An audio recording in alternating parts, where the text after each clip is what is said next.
오늘 말씀의 제목은 개인화인데요. 앞에 25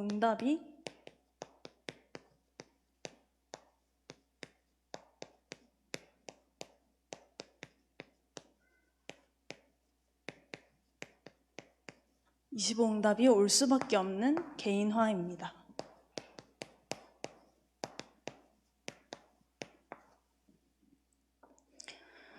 오늘 이 예배가 우리 개인이 보좌와 연결되는 시간 되기를 소망합니다.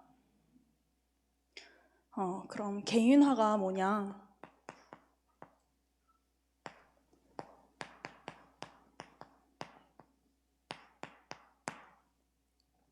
먼저는 나를 먼저 복음화해야 합니다. 또 나를 먼저 보좌화해야 합니다.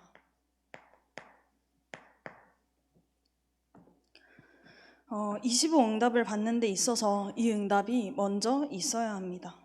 왜 25 응답을 받는데 이것이 먼저 있어야 하느냐? 사도행전 3장에 베드로가 안진뱅이를 만난 그 이야기를 다들 아시죠? 그 제일 앞절에 1절부터 보면요. 제9시 기도 시간에 베드로와 요한이 성전에 올라갈새.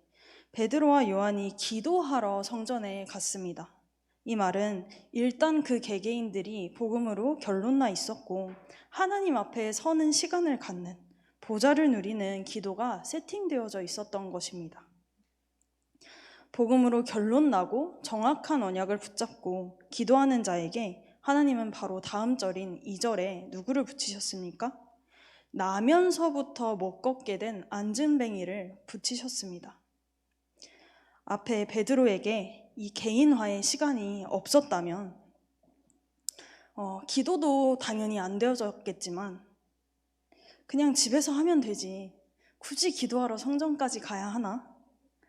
또 귀찮아 죽겠는데 올라왔더니 하필 거지가 내 앞에 있는 겁니다. 짜증나지 않았겠습니까? 또는 뭐 좀 딱하네, 불쌍하네 정도로 생각하고 지나쳤을 수도 있습니다. 제가 왜 이렇게까지 말을 하냐? 이것이 보통의 우리의 눈입니다. 그러면 이 베드로에게 앞서서 무슨 일이 있었을까요?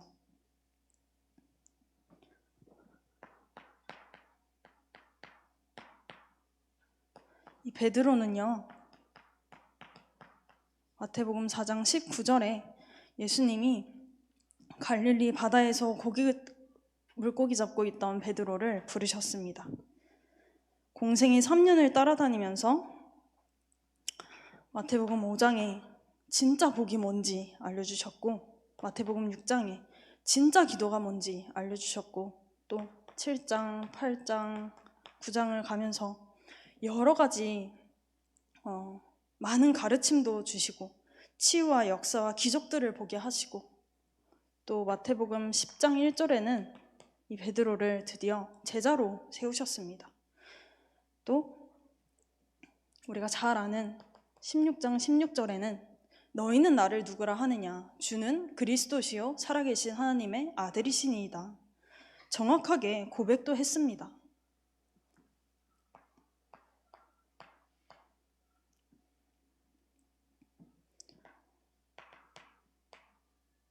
그런데 이 베드로가요, 바로 다음 장입니다. 변화산에서 바로 다음에 하는 말이 하나는 주를 위하여, 하나는 모세를 위하여, 하나는 엘리야를 위하여. 또 마태복음 26장에는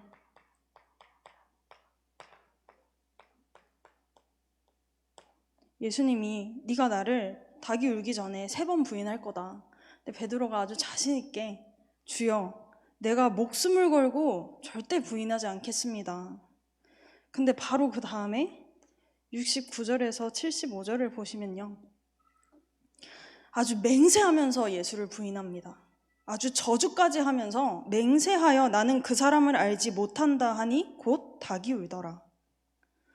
그렇게 복음을 듣고 그 복음 자체이신 예수님을 따라다니면서 함께 다니고 먹고 마시고 생활하고, 그 정도면 강의로 치면 직강을 들은 거고 거의 개인 과외 수준 아닙니까? 근데 그 정도면 알아들어야지 왜 자꾸 다른 소리를 할까요? 알아들은 것 같다가도, 마태복음 16장 16절에 알아들은 것 같다가도 딴 소리를 하잖아요. 우리에게 주신 이 구원은, 한 번 구원은 영원하지만 복음이 내 삶에 있기 전에 이미 각인된 것들이 있습니다. 이미 뿌리 내려져 있던 것들이 있습니다. 또 그것으로 살아오던 체질되어진 것들이 있습니다.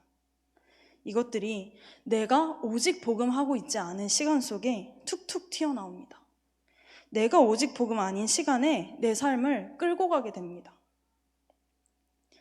그래서 우리는 가장 먼저 나를 복음화해야 합니다.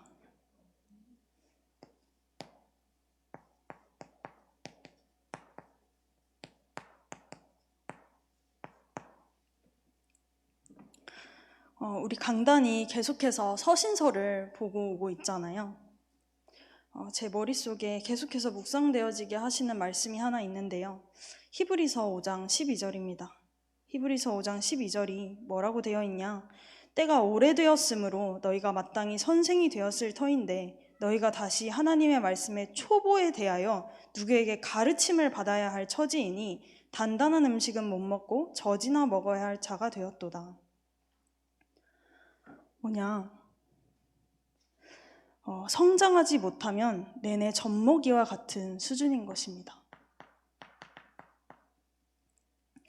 또 베드로전서 2장 2절에는 갓난아기들 같이 순전하고 신령한 젖을 사모하라. 이는 그로 말미암아 구원에 이르도록 자라게 하려 함이라.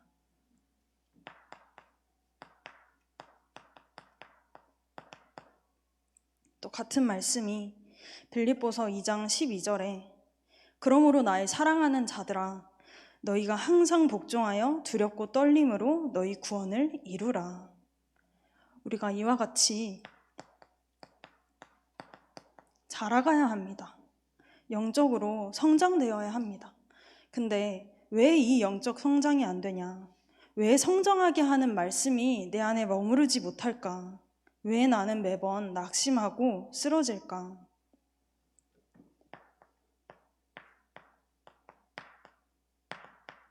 요한복음 19장 30절에 예수께서 십자가에 달리시고 다 이루었다 하셨습니다.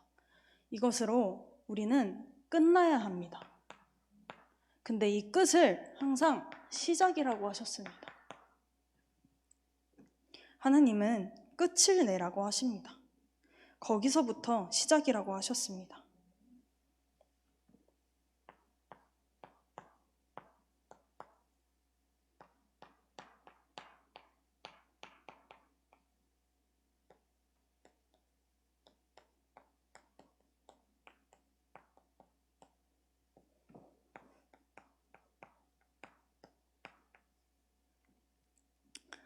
하나님은 만민 땅끝이라고 하셨습니다.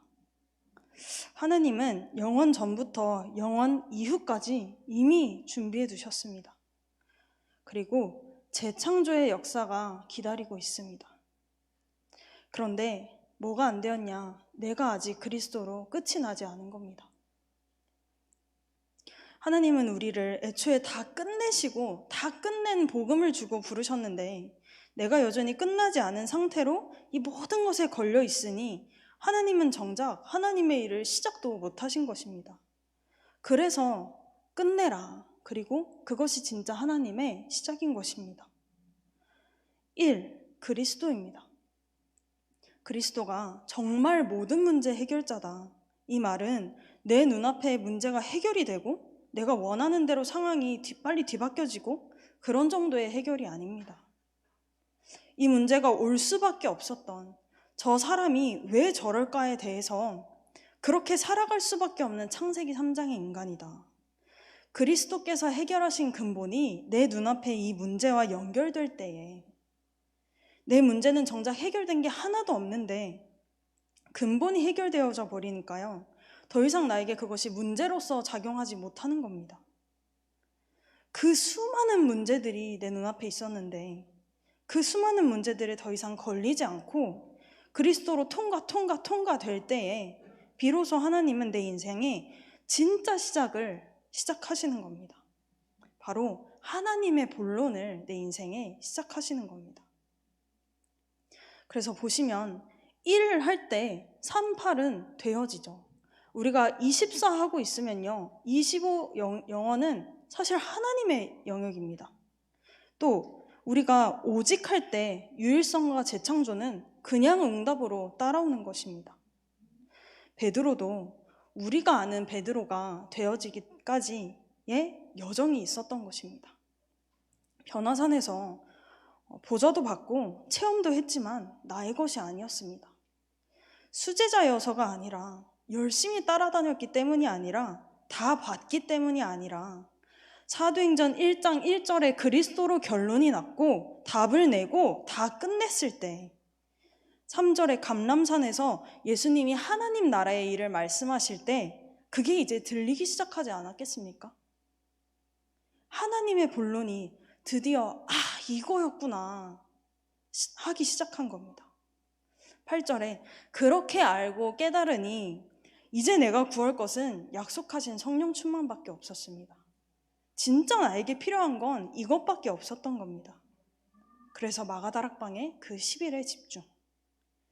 그래서 개인화가 무엇이냐? 곧 내가 138 되는 것이구나. 그럼 제일 먼저 나를 어떻게 복음화하냐?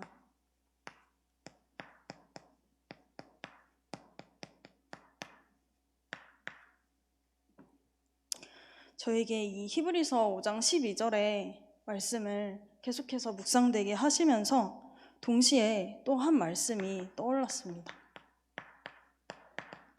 이 말씀을 계속 보게 하셨는데요. 이 말씀을 계속 떠오르게 하시고 성경을 보게 하셨습니다. 뭐냐? 사도행전 17장 11절에 베레아 사람들이 날마다 성경을 상고함으로 우리가 말씀을 받았다면 그 말씀이 그러한가 성경으로 확인하고 같이 찾아보고 또 하나님께 기도로 질문하고 이때에 누가 역사하시냐? 성령께서 역사하십니다. 성령께서 역사하셔서 그 말씀을 우리에게 깨닫게 하십니다.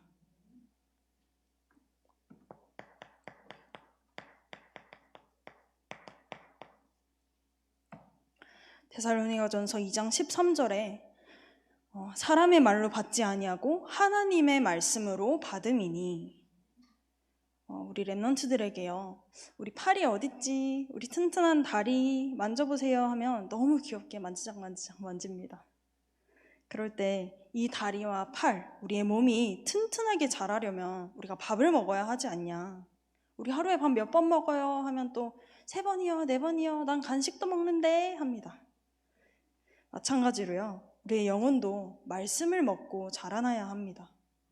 성장하고 또 튼튼하게 성장해야죠. 이 말씀이 바로 우리가 영적인 성장을 하는 데 있어서 영양분이 됩니다. 또한 그 말씀을 받을 때 우리의 자세가 저 전도사님이 하는 말, 저 목사님이 하는 말이 아니라 하나님의 말씀으로. 너무 신기한 게요. 우리가 듣고 있는 언약 강단이 또 본부 강단 메신저가 다르지 않습니까? 그런데 왜 말씀이 이어질까요? 또 강단이 선포된 때와 우리가 주중에 보는 기도처럼 말씀은 6개월 이상도 차이가 납니다. 근데 어떻게 같은 답을 붙잡게 될까요? 하나님은 한 분이시고 그 한 분이신 하나님이 우리에게 말씀을 주고 계시는 겁니다. 유다가 베드로후서의 말씀을 받았던 그 중심, 강단에서도 이 예배자의 중심을 말씀하셨습니다. 이 예배자의 중심은 예배를 드릴 때는 물론 예배 전과 예배 후도 너무나 중요하다. 이런 중심으로 우리가 말씀을 받았다면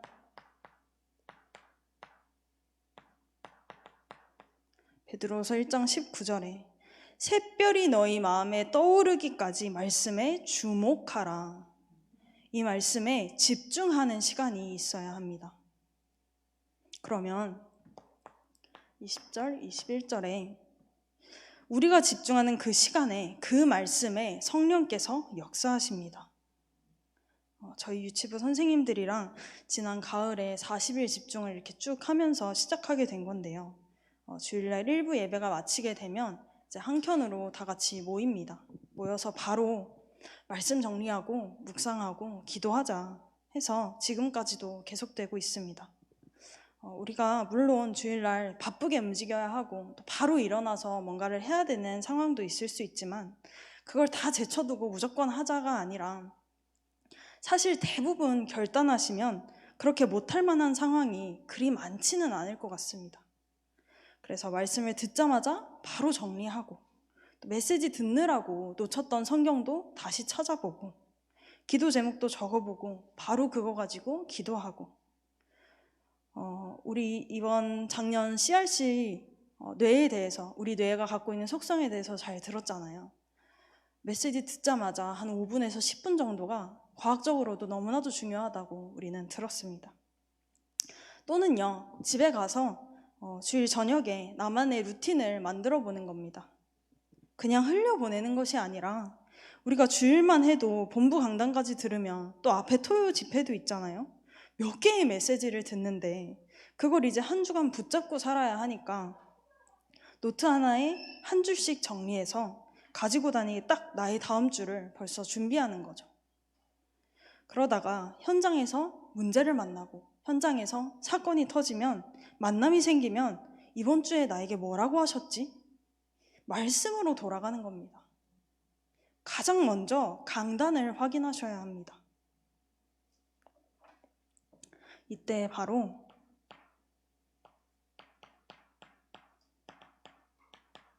하나님 나라의 일, 보좌의 일이 일어납니다.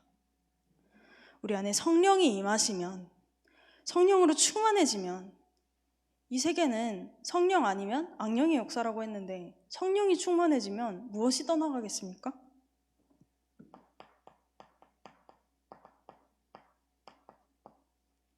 흑암이 무너집니다. 하나님의 나라가 임하게 되는 것입니다.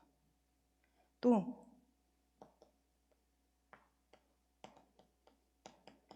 1분 1초 뒤도 모르는 인간인데 우리의 미래가 확실해지게 됩니다.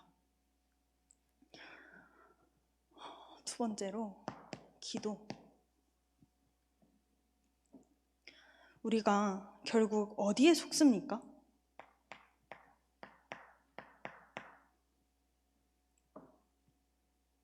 3, 6, 11 여기에 속는 거잖아요. 이것이 바로 사단의 전략입니다.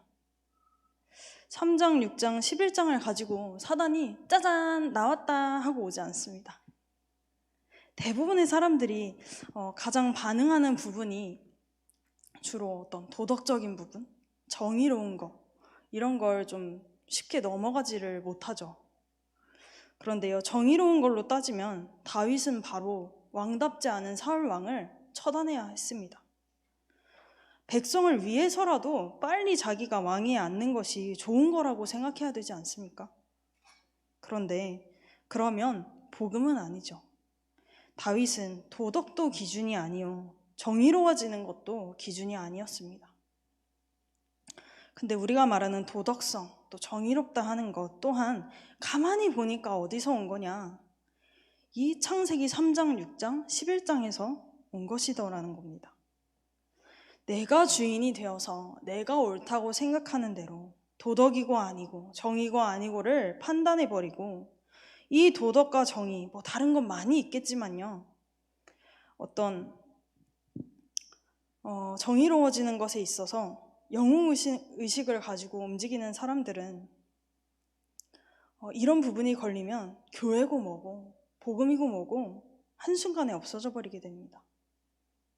바로 하나님이 하실 일을 묻지 않고 하나님이 하실 것을 기다리지 않고 내가 하나님보다 먼저 내 기준으로 처리해버리는.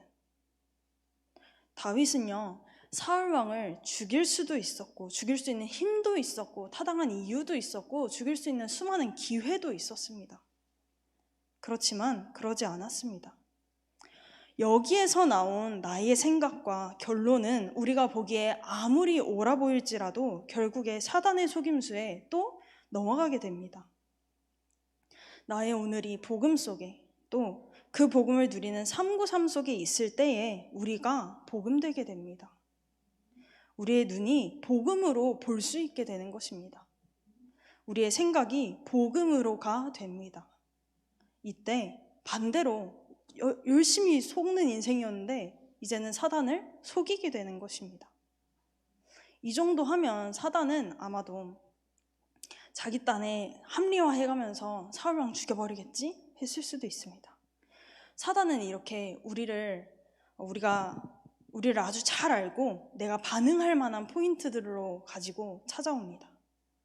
그러나 우리는 속지만 않으면 승리한 신분이요, 오히려 이 사단의 전략을 이제는 간파하고 충분히 아파하고 속아 넘어갈 만한 상황에도 흔들리지 않는 힘은 내가 매일 붙잡는 말씀 속에, 내가 그 말씀을, 이 복음을 기도로 매일 누리는 속에 그 흔들리지 않을, 더 이상 헷갈리지 않을 영적인 근육이 길러지게 되는 것입니다.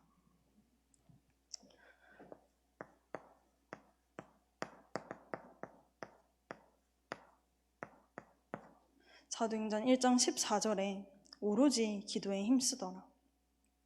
그래서 우리는 서론에 그리스도로 다 끝내고 1번에 정확한 말씀을 붙잡고 이제는 기도 속으로 들어가는 것입니다. 제가 요즘 랩런트들에게 그려주고 있는 그림이 있는데요. 우리 세상 나라, 사단 나라, 하나님 나라 다 아시죠? 여기다 이제 나무도 그려주고 구름도 있고 해도 있고, 여기 시현이, 예든이, 태훈이, 서우 이렇게 그려줍니다. 여기가 어딜까요? 우리가 살고 있는 세상 나라입니다. 이 세상을 장악한 사단의 나라, 그리고 이 모든 것을 통치하고 계시는 하나님 나라, 곧 보좌를 말합니다. 근데 이 그리스도께서 어떤 일을 하신 거냐? 이 보좌와 이 땅을 연결하시는 일을 하신 겁니다. 이 사단의 권세를 완전히 무너뜨리고 이 길을 여시는 일을 하셨습니다. 그래서 우리가 이 그리스도의 언약을 붙잡고 393 기도 속으로 들어갈 때 무엇을 누리게 되냐? 이 보좌를 누리게 되는 것입니다.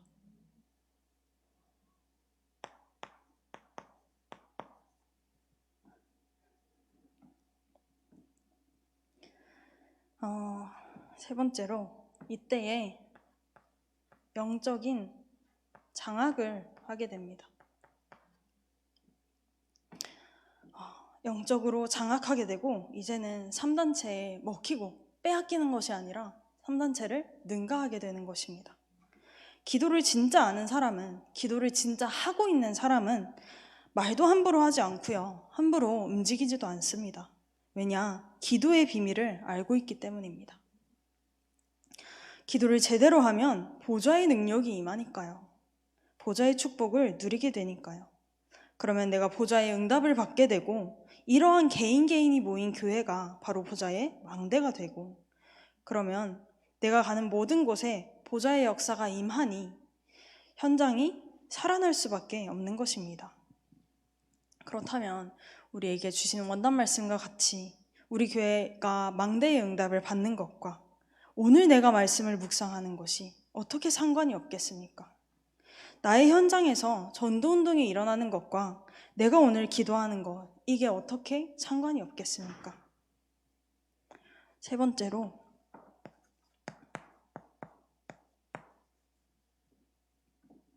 진짜 우리가 그리스도를 결론 났다면 이제는 하나님의 본론, 진짜 하나님의 시작은 뭐냐?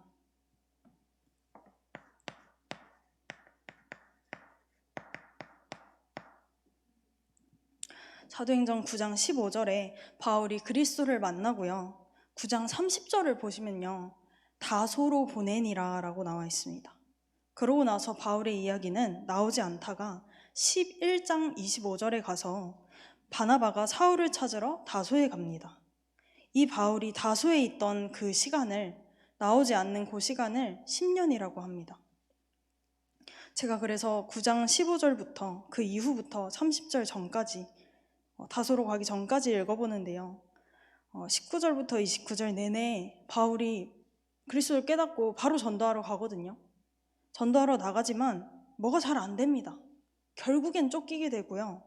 제자들 사이에서도 끼워주지 않죠. 낄 수가 없습니다. 이런 바울이 이 10년의 시간 동안 무엇을 했겠습니까? 아무것도 나와 있지 않지만 그리스도로 정말 모든 것에 결론이 나지 않았겠습니까? 다른 것, 틀린 것, 망할 것으로 가득 차 있던 빌립보서 3장에 나는 8일 만에 할례 받은 자요, 이스라엘 족속이요, 베냐민 지파요, 히브리인 중에 히브리인이요, 율법으로는 바리새인이요, 열심으로는 교회를 박해하고 율법의 의로는 흠이 없는 자라 했던 그 모든 각인 뿌리 체질이 완전히 바뀌는 시간이지 않았겠습니까? 그러고 나니 13장에 선교의 문이 열립니다. 바로 하나님의 본론, 본격적인 전도운동이 시작됩니다. 이것이 하나님의 진짜 시작입니다.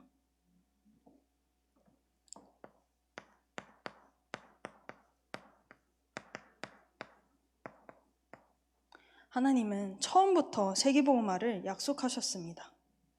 우리가 그리스도는요, 어찌 보면 내 문제 때문에라도 힘들어서라도 붙잡게 되잖아요.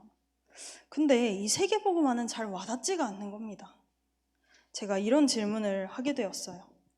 하나님은 그리스도 언약 주시고 바로 세계복음화를 말씀하셨는데 그리스도 세계복음화 같이 주신 언약이잖아요. 근데 왜 세계복음화는 그리스도만큼 와닿지가 않을까?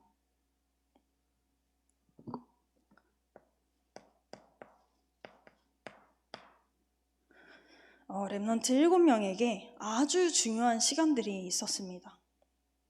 이미 복음으로 결론 났고 성령 충만을 누리고 있던 이 393의 비밀 속에 있었던 렘넌트 7명인데요. 이런 그들에게 창창한 앞날이 펼쳐진 게 아니라 노예의 시간, 미디안 광야의 시간, 목동으로 있던 외로운 시간, 도망자로 쫓기는 시간이 있었습니다. 노예로 팔려가서 수도 없이 청소하던 날들, 또 누명을 쓰고 감옥에 간 시간들이 요셉이 요셉되게 하는 시간이었습니다. 미디안 광야의 시간이 모세가 모세되게 하는 시간이었습니다. 또 목동으로 있고 쫓기는 그 모든 순간들이 다윗이 다윗되게 하는 시간들이었습니다. 이 문제라고 보이는 노예, 미디안 광야, 목동으로 외롭게 있는, 또 쫓기는 도망자의 신세, 이 문제라고 보이는 모든 것들 속에 이들은 하나님이 나와 함께 하심을 체험한 겁니다.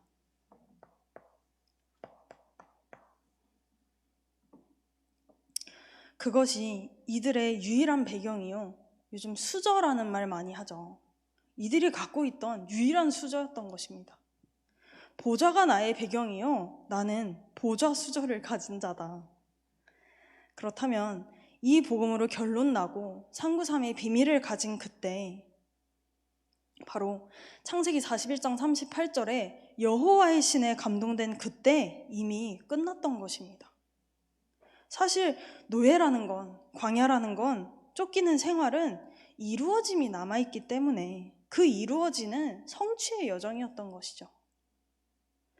그 결과로 많은 사람을 살리게 되는 세계복음화에 쓰임을 받는 증인의 작품을 남기게 되었습니다. 그래서 오늘 내가 만난 문제, 내가 이 문제 때문에 그리스도 잡고 매달렸는데 그 속에서 하나님이 주신 답을 찾을 때 그것은 세계복음화를 향한 여정이 되게 되는 것입니다. 세계복음화를 위한 작품이 되게 되는 것입니다. 그래서 결론으로요,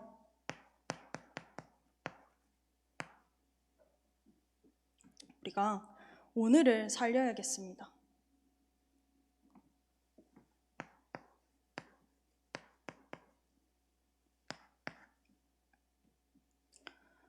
오늘의 말씀.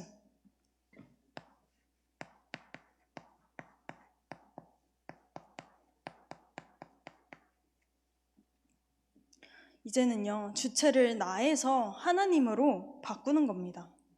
오늘의 말씀이 나를 이끌어 가도록, 말씀이 나를 지키고 말씀이 나를 세워가도록.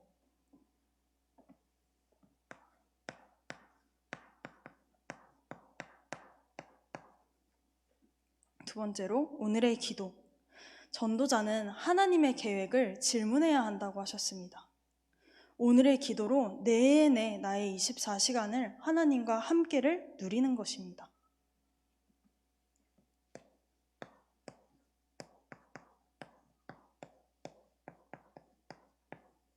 오늘의 전도.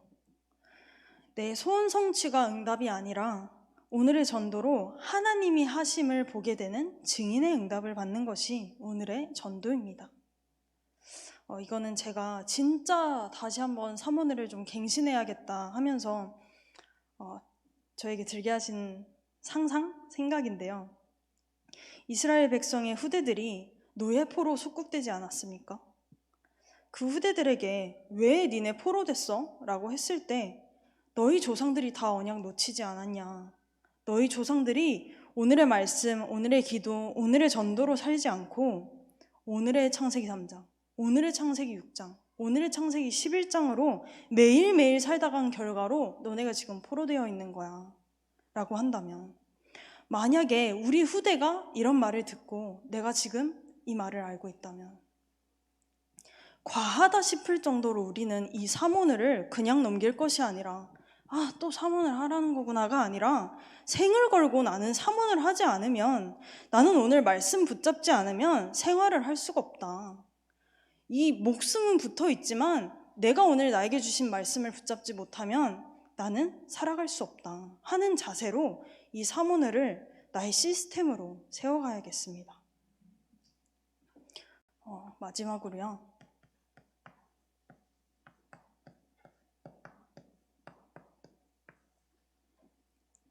디모데후서 4장 7절에서 8절 다들 아시죠? 이런 자가 바로 영적으로 깨어있는 자고, 이런 자가 현장에서 흑암과 싸워 이길 수 있습니다. 이런 자가 주님이 허락하신 인생의 마지막 날까지 성공되이 이 여정을 완주하게 될 것입니다. 그래서 우리 이렇게 매일매일 깨어있으라고 말씀의 흐름 속에 이 말씀들을 주셨습니다. 그 방법이 사모늘입니다. 이것이 우리에게 시스템화되는, 그래서 25의 응답이 올 수밖에 없는 개인화의 축복을 누리는 모든 언약 성도분들 되시기를 기도합니다. 기도하겠습니다. 하나님 감사합니다. 사단은 끊임없이 온 인류를 저주와 재앙 가운데 결국은 멸망으로 끌고 들어가고, 사람들은 눈 어두워 이유도 모른 채 끌려 들어가는 이때에 그리스도의 복음으로 구원하시고, 그 구원을 알고 감사하게 하시고, 그 구원을 날마다 시스템을 가지고 누리는 축복 가운데 있게 하심에 감사를 드립니다. 이 복음이 개인화되어 복음화, 보좌화의 축복을 누림으로 25의 응답이 임할 수밖에 없는 영적인 준비가 되어지게 하옵소서. 사단의 전략을 이제는 간파하고 더 이상 속는 자가 아닌 승리하는 신분으로서 그리스도가 나의 주인 되어 사모늘로 전도자의 삶을 살게 하옵소서. 정말 끝이 나고 끝을 낸 하나님의 본론의 인생으로 축복하여 주옵소서. 모든 순간 속에 하나님이 함께 하심을 체험하는 세계복음화의 증인 되게 하옵소서. 감사를 드리며 우리 주 예수 그리스도 이름으로 기도드리옵나이다. 아멘.